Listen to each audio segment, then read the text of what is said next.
Assalamualaikum warahmatullahi wabarakatuh. Jumpa lagi di channel Kak Dinirat. Kali ini kita akan mempelajari atau bercerita tentang materi keluarga berencana.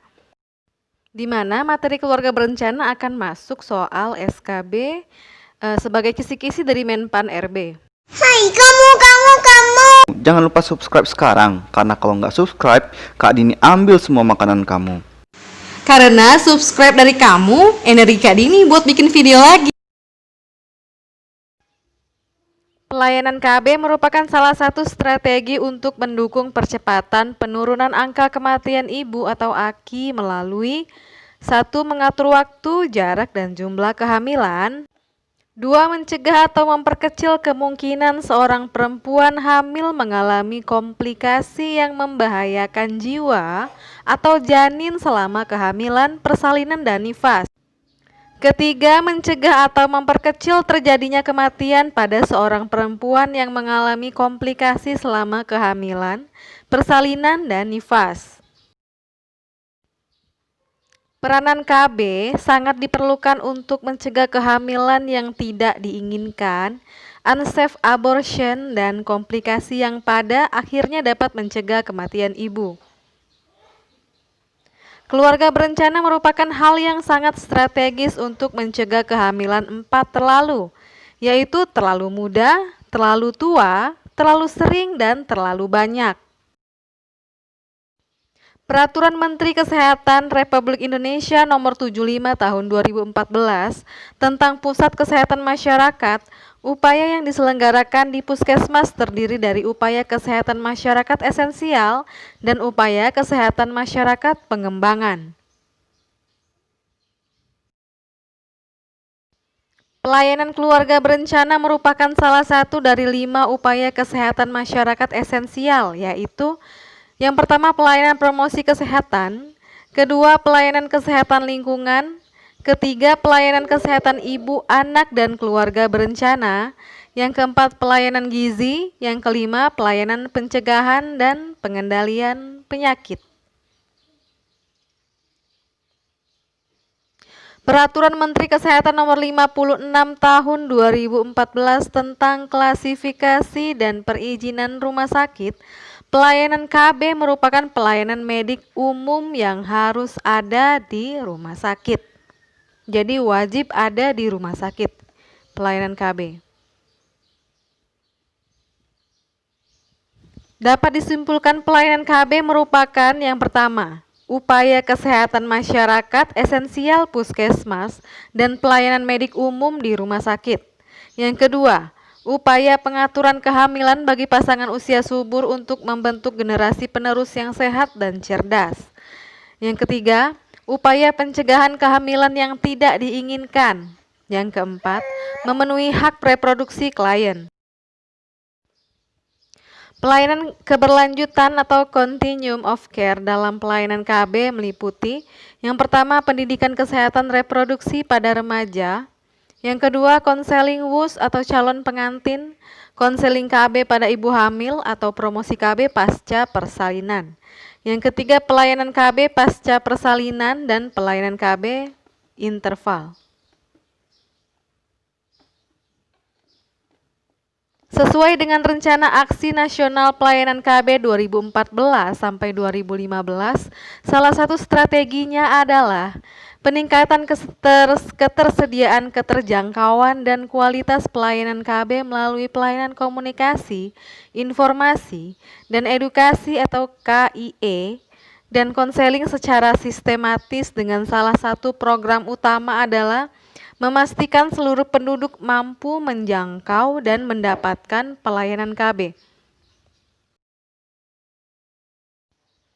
Konseling adalah proses pertukaran informasi dan interaksi positif antara klien, petugas untuk membantu klien mengenali kebutuhannya, memilih solusi terbaik, dan membuat keputusan yang paling sesuai dengan kondisi yang sedang dihadapi.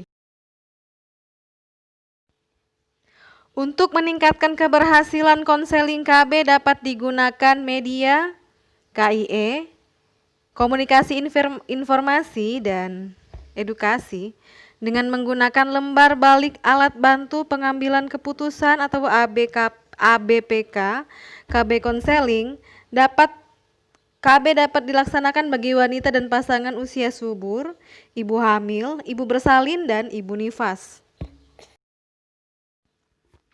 Berdasarkan Peraturan Presiden Nomor 12 Tahun 2013 tentang Jaminan Kesehatan Nasional dan Permenkes Nomor 28 Tahun 2014 tentang pedoman pelaksanaan Jaminan Kesehatan Nasional atau JKN, dinyatakan bahwa pelayanan KB merupakan salah satu manfaat promotif dan preventif. Promosi dan preventif pencegahan. Pelayanan KB dilaksanakan secara berjenjang yang pertama, di FKTP meliputi pelayanan konseling, kontrasepsi dasar, pil, suntik, IUD, dan implan kondom, serta pelayanan metode operasi pria atau MOP, penanganan efek samping dan komplikasi ringan sedang akibat penggunaan kontrasepsi, merujuk pelayanan yang tidak dapat ditangani di FTKP. Yang kedua, FKRTL meliputi pelayanan konseling, pelayanan kontrasepsi IUD dan implan, metode operasi wanita atau MOW, dan metode operasi pria atau MOP. Untuk wilayah yang tidak mempunyai fasilitas pelayanan kesehatan, terdapat pelayanan yang dilaksanakan secara mobile atau bergerak oleh BKKBN, disebut pelayanan KB bergerak. Sesuai dengan Peraturan Menteri Kesehatan 1464/10 tahun 2010 tentang izin dan penyelenggaraan praktek bidan, maka bidan dalam menjalankan praktek berwenang untuk memberikan pelayanan kesehatan ibu, anak, dan kesehatan reproduksi perempuan dan keluarga berencana meliputi yang pertama, memberikan penyuluhan dan konseling kesehatan reproduksi perempuan dan keluarga berencana. Yang kedua, memberikan alat kontrasepsi oral dan kondom. Yang ketiga, memberikan alat kontrasepsi AKDR atau IUD dan memberikan pelayanan AKBK atau implan. Yang keempat, pelayanan AKDR dan AKBK dilakukan oleh bidan terlatih. Bagi bidan yang menjalankan praktek di daerah yang tidak memiliki dokter, dapat melakukan kewenangan pelayanan kesehatan dengan syarat daerah yang tidak memiliki dokter ditetapkan oleh Kadinkes kabupaten atau kota, bidan dengan pendidikan D3 kebidanan atau bidan yang telah terlatih. Penguatan demand dalam rangka percepatan revitalisasi program KB untuk pencapaian target penurunan TFR dilaksanakan melalui perubahan mindset untuk melembagakan keluarga kecil bahagia sejahtera dan kampanye 2 anak cukup. Memastikan semua PUS mendapatkan informasi tentang kesehatan reproduksi dan KB. Memanfaatkan program perencanaan persalinan dan pencegahan komplikasi atau P4K, kelas ibu hamil, pelayanan kesehatan reproduksi terpadu termasuk konseling calon pengantin untuk meningkatkan pengetahuan calon pengantin, ibu, suami, dan keluarga tentang KB dan perencanaan keluarga. Pemberdayaan institusi masyarakat perdesaan dan perkotaan harus dilakukan secara optimal, terutama pemberdayakan petugas dan kader KB di lapangan. Memanfaatkan tenaga-tenaga promotif dan preventif untuk menekan kehamilan yang tidak diinginkan dan menurunkan angka kematian ibu. Menyiapkan bahan-bahan KIE yang bersifat edukasi bagi keluarga dalam merencanakan keluarganya.